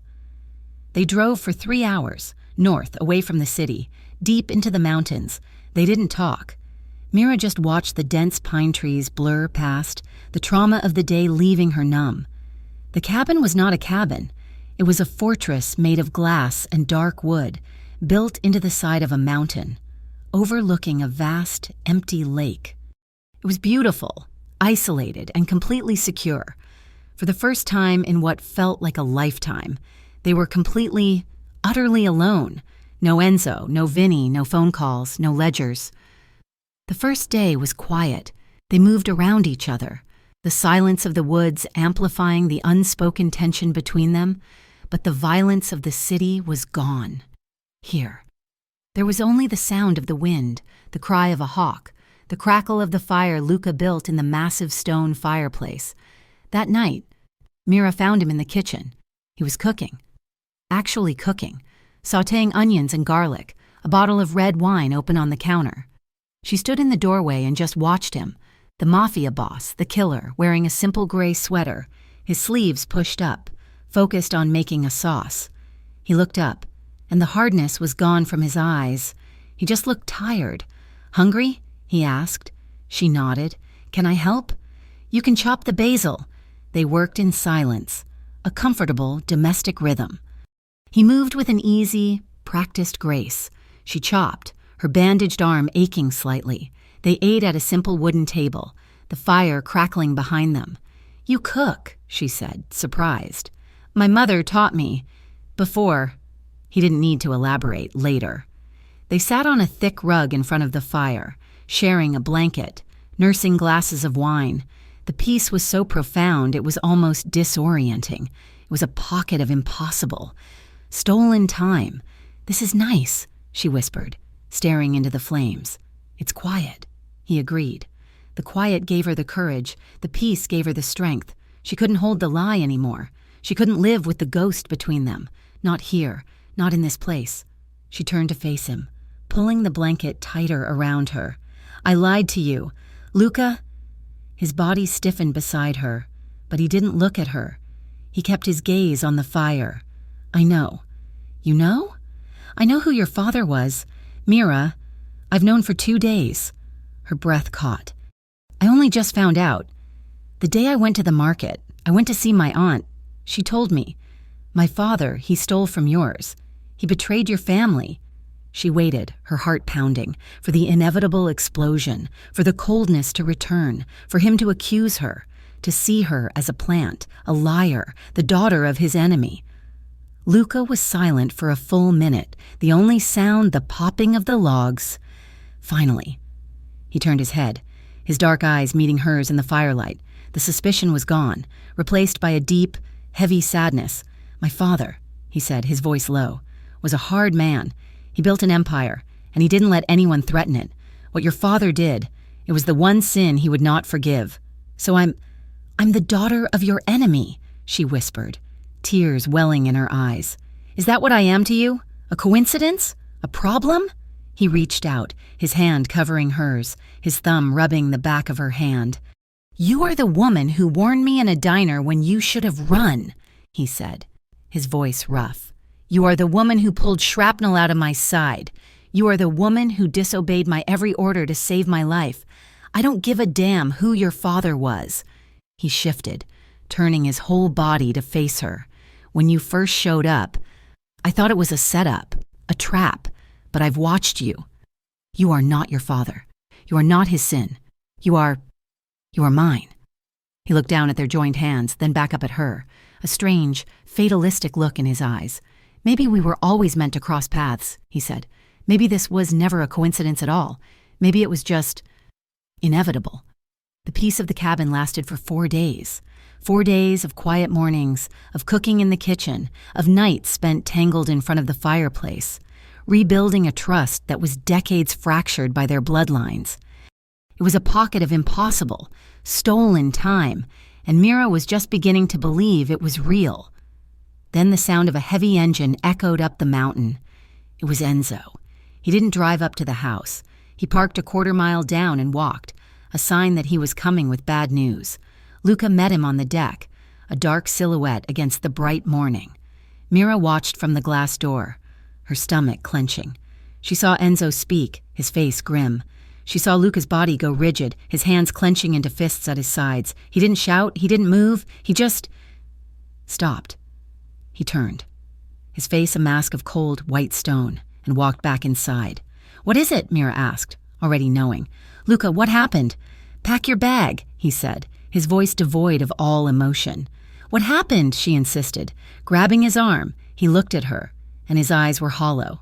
"It's Vinny. They found him this morning, in his car, outside his mother's apartment." "Oh, God, Vinny!" Mira felt her knees go weak. Vinny, who had looked at her with such suspicion, and then with such respect. "He was a good man," Luca said, his voice flat. "Loyal. He had 2 children." He paused, his jaw working. "They left a message for me, carved into his chest." "What message?" she whispered, her blood turning to ice. Luca met her gaze, and the raw, unadulterated fury in his eyes made her flinch. "The waitress dies next." The words hung in the clean, mountain air. This was her fault. Vinny was dead because of her. She was the target, the weakness, the liability. "No," she said, her old instincts, the ones that had kept her alive for years, screaming to the surface. "No, I can fix this. I can stop this." She grabbed her small bag, the one she'd packed for the cabin. "I can run. Luca, I mean it. I've been doing it my whole life. I can disappear. I'll change my name. I'll go where no one will ever find me. They want me, so I'll leave. You'll be safe. Your men will be safe." He watched her, his expression unreadable, as she fumbled with the zipper, her hands shaking. "Give me 2 hours," she pleaded, tears of guilt and terror streaming down her face. "That's all I need. I'll be gone. You can tell them you threw me out. You can tell them I ran. It will be over." He walked over to her, his movements slow, deliberate. He took the bag from her hands and dropped it on the floor. "No, you don't understand. They will keep coming for me. They will keep killing your men until they get to me. This is the only way." "No." He took her face in his hands, his grip firm, forcing her to meet his gaze. His eyes were blazing now, not with hollowness but with a terrifying, absolute resolve. "You are not a problem I am going to solve by losing. You are not a weakness. You are mine. This isn't your fault. This is their mistake." He let her go. They want a war. They finally got one. The penthouse in Elmont City was no longer a home. It was a war room. The art was gone. The plush rugs rolled up. The dining table was covered in maps, laptops, and weapons components. What was left of Luca's inner circle? Enzo, Marco, and 3 other lieutenants she'd never met were assembled, the air thick with tension and the smell of gun oil. At first, Mira stayed on the periphery, making coffee, her guilt a heavy shroud. They were planning a counterstrike, a massive, overwhelming show of force against the man they believed was responsible, Eamon Quinn, an old rival of Luca's father, a ghost from the past who had seen an opportunity in the chaos. "Quinn's stronghold is the warehouse district by the cannery," Marco said, tapping the map. "He's got at least 40 men. We go in hard. 2 teams. Alpha team hits the front, Bravo team breaches from the loading dock here." "That won't work," Mira said, her voice quiet. The men stopped. They all turned to look at her. "What?" Marco asked, his tone laced with annoyance. Mira walked to the table, her fear eclipsed by a cold, familiar pragmatism. She pointed to the spot Marco had indicated. "This loading dock, it's a bad angle. You call it a loading dock, but it's a trash chute. The trucks have to back in one at a time. It's a perfect bottleneck. They'll line you up and drop you before your second man is inside." She moved her finger to an alley on the map. "Here, this alley. It's not on this map, but it's there. It runs behind the bakery. It's where the flour trucks park at 5 in the morning. It opens up onto the cannery's roof access, a rusted-out fire escape. I used to serve coffee to the men who worked that shift. They complained about the noise from Quinn's warehouse all the time." She looked up, meeting their stunned gazes. "They run generators at night. It's loud enough to cover a 3-man team going up that fire escape. You get 2 men on the roof. They can take out the sentries. The rest of your team hits the main gate, but not to breach, to draw them out. You pull them into a pincer. You don't go into their fortress. You make them come out of it." The room was silent. Enzo was the first to speak, a slow smile spreading across his face. "Well, damn!" Luca, who had been watching her from the head of the table, his expression unreadable, nodded. Change the plan. We do it her way. For the next day, she was in the center of it, no longer a liability but an asset. She knew the city's underbelly in a way they didn't. She knew the delivery schedules, the blind spots, the places the police never went. She wasn't just a waitress. She was an intelligence operative who had been gathering data for years without even knowing it. The lieutenants, who had once seen her as a distraction, now asked her questions. Mira, what about this street? Mira, who runs this block? The respect was intoxicating, but the dread was heavier. The attack was planned for the following night. That last night, the penthouse was quiet, heavy with unspoken fear. The men were gone, sleeping in safe houses, preparing. It was just her and Luca. They didn't talk about the plan. They didn't talk about Vinny. They didn't talk about what would happen if it all went wrong. She found him in his bedroom, standing by the window, staring down at the city he was about to set on fire. She walked up behind him, wrapping her arms around his waist, pressing her cheek against the hard muscle of his back. He didn't move, but she felt his hand cover hers, lacing his fingers with her own. "Stay with me," she whispered. He turned in her embrace, his face etched with exhaustion and a grief he wouldn't allow himself to show. He looked down at her, his eyes dark with 1,000 unspoken things. "Always," he said, his voice rough. He kissed her, and it was nothing like their first desperate, frantic encounters. This was slow, it was aching. It was a goodbye, just in case. His lips were gentle, reverent, as if he were memorizing her. His hands moved over her, not with lust, but with a deep, grounding need. It was a kiss of profound, agonizing finality. It was about survival. It was a promise to return. They made love with that same desperate slowness. It was a silent communion, a desperate, aching affirmation of life in the face of so much death. Every touch was deliberate, every caress a prayer. They held each other in the darkness, their bodies speaking the words they were too afraid to say. "I am here. We are alive. Don't leave me."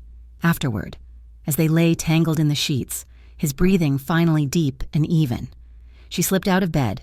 She went to his closet and pulled out the advanced, lightweight vest she had seen him dismiss as too bulky weeks ago. She brought it back and laid it on the chair by the bed. When he woke, just before dawn, he saw it. "I'm not wearing that," he said.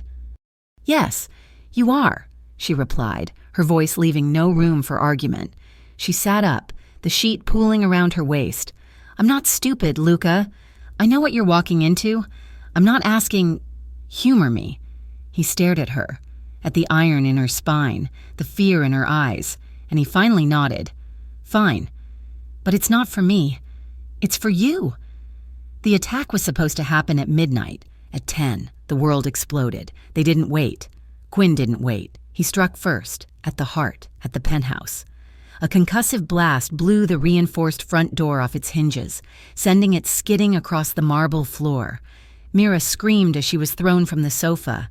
Before the smoke cleared, gunfire erupted in the hallway. Enzo was shouting, "Boss, they're in! They're in the stairwell! It's a full assault!"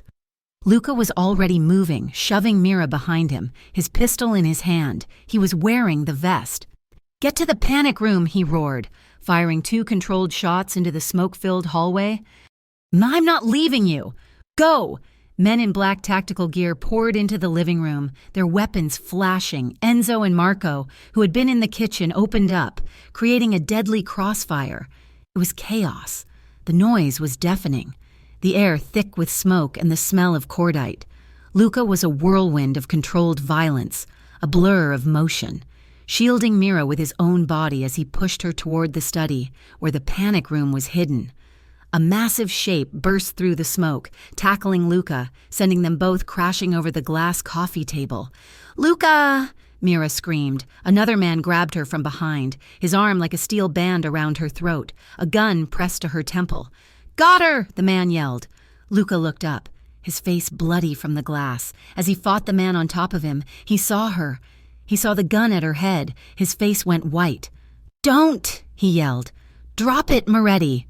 her captor snarled, "or she dies right here." Luca, his eyes locked on Mira's, slowly, agonizingly, let his gun clatter to the floor.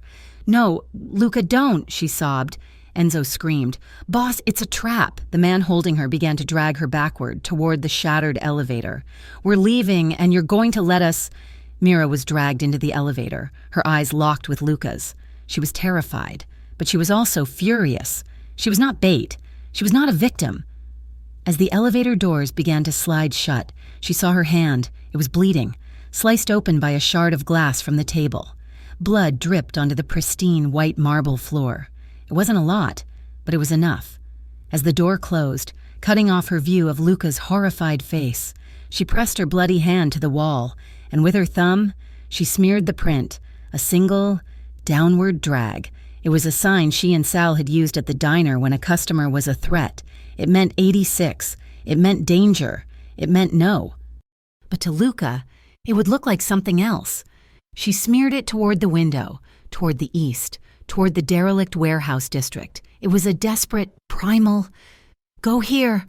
When Luca finally cleared the room, throwing the last man through the shattered window, he was breathing like a bull. "Enzo, they have her," he choked out, his voice raw. "Boss, the whole place is wired. We have to—" "They have her," Luca roared. He sprinted to the elevator, smashing the button, knowing it was useless. And then he saw it. The bloody handprint on the wall.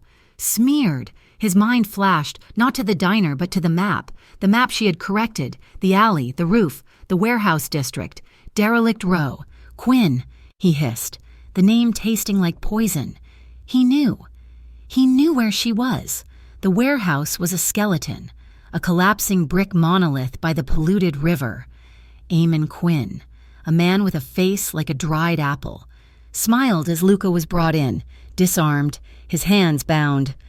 "Luca Moretti," Quinn rasped, his voice a dry rattle. "Come for the girl. Just like I knew you would. You're your father's son in all the wrong ways. He never let sentiment get in the way of business." Luca ignored him, his eyes finding Mira. She was tied to a chair in the middle of the vast, empty floor, her face bruised. "Are you hurt?" Luca asked, his voice steady. "I'm fine," she said, her voice shaking but defiant. Quinn laughed. "Fine. Oh, she's better than fine. She's perfect." He walked over to Mira, stroking her hair. Mira flinched in disgust. "You have no idea what you've brought into your house, boy." Quinn said to Luca, "Did you really think she just walked into that diner by accident? That Frank Dawson's girl just happened to be there to save your life?" Luca's blood ran cold. "She was bait!" Quinn shouted, his voice echoing. "Planted from the start. She's been feeding me information for weeks. The docs, the lieutenants. She set Vinny up. She led you right here. You stupid, arrogant fool. She's been mine all along." Mira was shaking her head, tears streaming down her face. No, he's lying, Luca, he's lying. Don't listen to him." "It's a good story, isn't it?" Quinn sneered. "The runaway waitress, the daughter of a traitor, worming her way into your bed. It's almost poetic." Luca stared at Mira, his face a mask of conflict. The seed of doubt, the one planted by her father's history, was being watered, and Quinn knew it. "You see?" Quinn smiled at Mira. "He doesn't trust you. He never will. You're your father's daughter. That was the mistake." Mira stopped crying. The fear was replaced by a cold, sharp fury. She was not her father. "You talk too much," she spat. The man holding a gun to her head laughed and pressed the muzzle harder. "Shut up, girl." Mira had been working her hands against the ropes for an hour. They were raw, but they were loose. And in the sleeve of her shirt, tucked away, was the small, sharp box cutter she had started carrying ever since the dock fight. She saw Enzo and Marco, shadows in the high rafters. They were in place, just as she had planned. They were just waiting for the signal. She was the signal. "Now, Luca," Quinn said, raising his own pistol, "you get to pay for your father's sins, and then I'll take care of his—" As Quinn aimed at Luca, Mira moved. She didn't scream. She didn't hesitate. She brought her hands forward, the box cutter flashing. She drove the blade, small but sharp, deep into the thigh of the man holding her. He screamed, a high-pitched shriek of pain and surprise, his grip loosening as his gun fired wildly at the ceiling. That was the signal. All hell broke loose. Gunfire erupted from the rafters. Enzo and Marco opened up, their shots precise. Mira didn't wait. She threw herself out of the chair, rolling behind a stack of rusted barrels as bullets tore through the space where she had been. Luca, in the same instant, had snapped the zip ties on his wrists against a sharp piece of rebar, a move she had seen him practice. He disarmed the guard nearest him and was on his feet, gun in hand. The warehouse was a kill box. Quinn's men were dropping, caught from above and in front. Quinn, his face a mask of rage, saw his plan dissolving. He saw Mira peering from behind the barrels. He raised his gun, ignoring Luca, and aimed straight at her. "Mira, move!" Luca roared. He dove, shoving her body with his own, pushing her flat to the concrete just as Quinn fired. Luca grunted, a sharp, choked sound, as the bullet slammed into his back. He collapsed on top of her. "No!" Mira screamed, the sound ripping from her throat, from the rafters. Enzo's rifle cracked. Eamon Quinn crumpled to the ground, his eyes wide with surprise, a single, neat hole in his forehead. Silence. "Luca, oh God, Luca, no!" Mira scrambled, pushing him off her, rolling him onto his back. He was pale, his eyes closed, his breathing shallow. "No, no, no," she sobbed, her hands frantically tearing at his shirt, fumbling for the wound. Her fingers met not blood, but the hard, spider-webbed impact crater on the black, carbon fiber plate of the vest. His eyes flickered open. He was breathing, a pained, ragged gasp. His ribs were almost certainly broken, but he was alive. You wore it," she gasped, tears of hysterical relief flooding her face. He looked up at her, a small, pained grimace on his lips. "Told you," he whispered, his voice rough. "It was for you." The hospital room smelled of antiseptic and stale coffee. For 3 days, that was the only air Mira breathed. The steady, rhythmic beep of the heart monitor was the soundtrack to her new life, a reassurance that Luca was still breathing, still alive. He was propped up on the pillows, his face a constellation of dark, ugly bruises. The vest had saved his life, but the impact had been brutal. 3 broken ribs and a concussion that left him drifting in and out of a painkiller-induced haze. Outside the door, Marco and 2 other men stood guard. No doctors or nurses entered without being searched. The Moretti organization had effectively annexed the entire 6th floor of Elmont General. Mira sat in the uncomfortable vinyl chair by his bed, a position she had not left except to use the bathroom. She was exhausted. Her own wounds, the graze on her arm, the cut on her hand, long since bandaged and forgotten. She watched him sleep. This man who had become the center of her universe and felt a fierce, terrifying wave of possessiveness. She had saved him. He was hers. On the 4th day, he woke up and his eyes were clear. The fog was gone. He looked at her, his gaze sharp and assessing, taking in her rumpled clothes, the dark circles under her eyes, the dried blood on the cuff of her shirt. "You look terrible," he whispered, his voice a dry rasp. A tear she hadn't realized she was holding slipped free. "You look worse." "Vinny?" he asked, the one-word question heavy with dread. Mira's face crumpled. She shook her head. "They held the service yesterday. I sent flowers. Enzo handled it. His family is being taken care of." Luca closed his eyes, the mask of the boss cracking, revealing the man underneath. He had failed his man. The cost of this victory had been too high.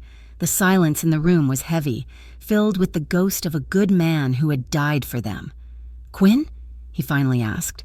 "Gone," Mira said, her voice hard. "The organization is shattered. Enzo and Marco? They finished the plan we made. They were surgical. The news is calling it the biggest gangland collapse in 20 years. He nodded, a sharp, pained movement. He reached for her, his hand, IV tubes trailing, finding hers. His grip was weak, but it was there. "You," he breathed. "He accused you." "I know. I didn't believe him, Mira, not for a second. I know," she said, squeezing his hand. "Rest, Luca. Just rest. I'm here." She didn't leave his side. She was there when he took his first painful steps, his arm slung over her shoulder. She was there when the doctors removed the monitors, and she was there when he finally, grimly, put his own suit back on. Leaving the hospital was an ordeal. The moment they stepped out of the private elevator, a blinding wall of light hit them. Reporters, dozens of them, surged forward, held back by a frantic line of security. Cameras flashed. Microphones were shoved in their faces. "Mr. Moretti, is it true you've taken control of the waterfront?" "Mira Dawson." "Were you a hostage? Is it true you were Eamon Quinn's informant?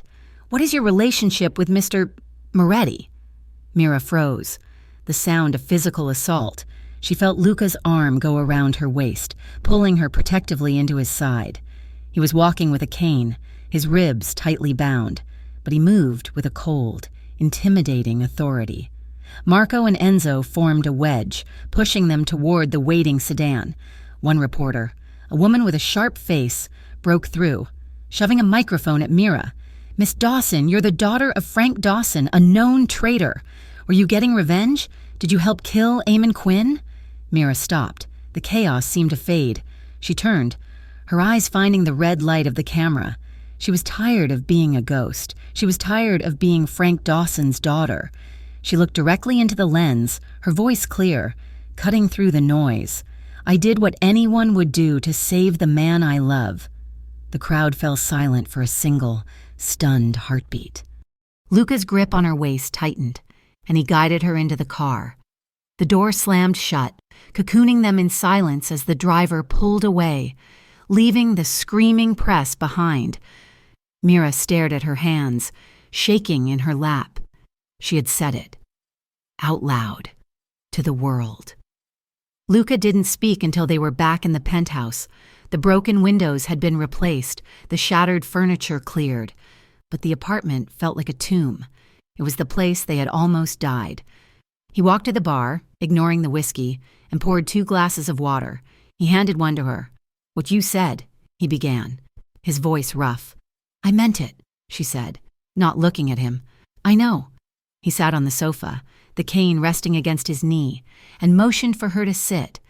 She sat stiffly, a foot of space between them. "I've been thinking," he said, staring at the glass in his hands, "about what comes next, about Vinny, about the life I've led." He finally turned to her, his eyes dark and serious, stripped of all artifice. "I never wanted this. I told you that. It was an inheritance, a prison I was born into, and I've done what I had to do to survive, to protect my people. But it's not a life. Mira, it's a war." He set his glass down. "Quinn is gone. The old rivalries are settled. The organization is stable. Enzo can run it." "What are you saying?" she whispered. "I'm saying I'm done." He reached across the space, taking her hand. "I'm offering you a choice. An out. We can leave. Tonight, I have money more than enough. We can go to Italy, to South America, to a private island, anywhere. We can change our names. We can live a quiet life. I'll build houses. You can... I don't know, you can do anything, be anything. Just say the word, Mira. Ask me to walk away, and I will. For you." It was the proposal she never dreamed of. An escape. A clean slate. Everything she had ever wanted, her entire life, was to run and be invisible. He was offering her the ultimate invisibility. She looked at him, at this powerful, dangerous man who was willing to dismantle his entire world, his entire legacy, for her. She saw the exhaustion in his eyes, the genuine hope. She thought about her old life, hiding in diners, terrified of her own shadow. She thought about running from her stepfather. She thought about her mother, running from Frank Dawson's legacy. The running had to stop. It had stopped the moment she whispered in Luca's ear. She slowly shook her head. Luca's face tightened. "You don't want to go with me?" "No," she said, her voice firm. She moved closer, taking his face in her hands, forcing him to look at her. "I don't want to run. We don't run.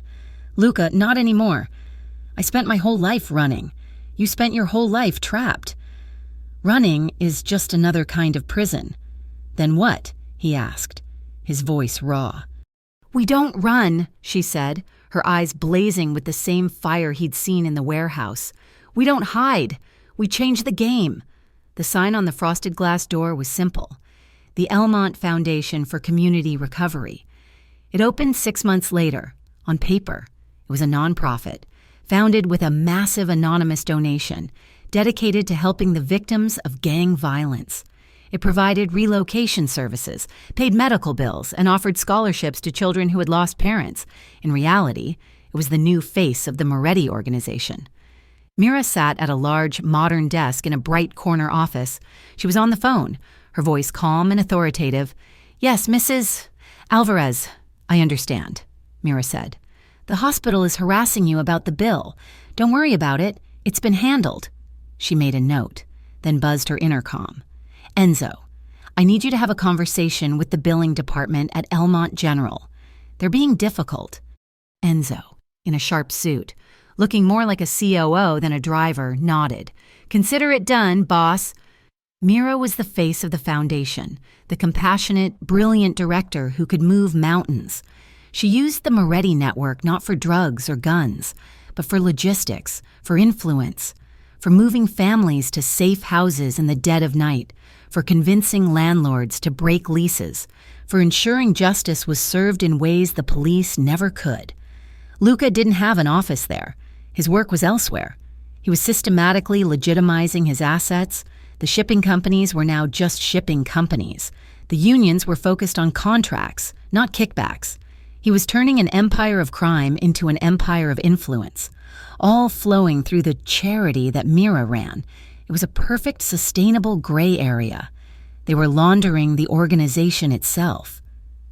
That evening, they met outside, the autumn air crisp and cold. He kissed her, a simple, domestic kiss that still held the spark of their violent beginning. "You're late," she teased. "I was in a meeting," he said. "A meeting? Or a family meeting?" "Just a meeting." He smiled, taking her hand. "Come on, I have something to show you."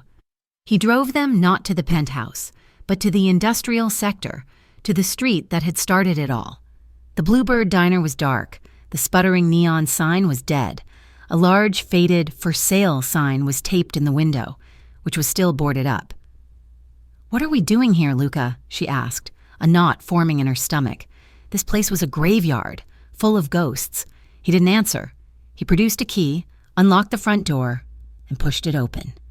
The smell of stale grease, cold coffee, and dust hit her. They stepped inside. The diner was a wreck, just as it had been left. The overturned tables, the dark, ominous stain on the floor where the assassin had fallen. It was cold, silent, and dead. "Why?" she whispered, her hand tightening in his. "It's a symbol," he said, his voice echoing slightly in the empty room. He led her behind the counter to the exact spot where she had been standing, where he had been sitting. "This is where my life began," he said, turning to her. "This is where I stopped being just a name, and where you stopped being invisible. It's ugly, and it's haunted, but it's ours." He reached into his pocket and pulled out a different set of keys, pressing them into her palm. "It's yours," he said. "I bought it, the whole block. Do whatever you want with it. Turn it into a restaurant, a culinary school, or burn it to the ground. It's your call." Mira stared at the keys, then up at him. He had given her a new life. He had given her power, and now he was giving her back her past, clean and free. He leaned in, his lips brushing her ear, the warmth of his breath making her shiver. His voice was a low, intimate whisper, repeating the first words she had ever said to him, the words that had sealed their fate. "Don't look back," Mira smiled. She turned in his arms, wrapping her own around his neck, pulling him down to her. Her eyes were bright, no longer haunted, no longer afraid. "Only if you stay," he kissed her, and in the ruins of the Bluebird Diner, they began. Thank you so much for listening to this story. We truly hope you enjoyed the journey with Mira and Luca. We would love to hear from you. So please, drop a comment below and let us know where you are listening from in the world. Be sure to subscribe to Mafia Romance Stories for more tales of passion and danger. Your support means everything to us. Please share your thoughts in English and tell us what you loved most about this story.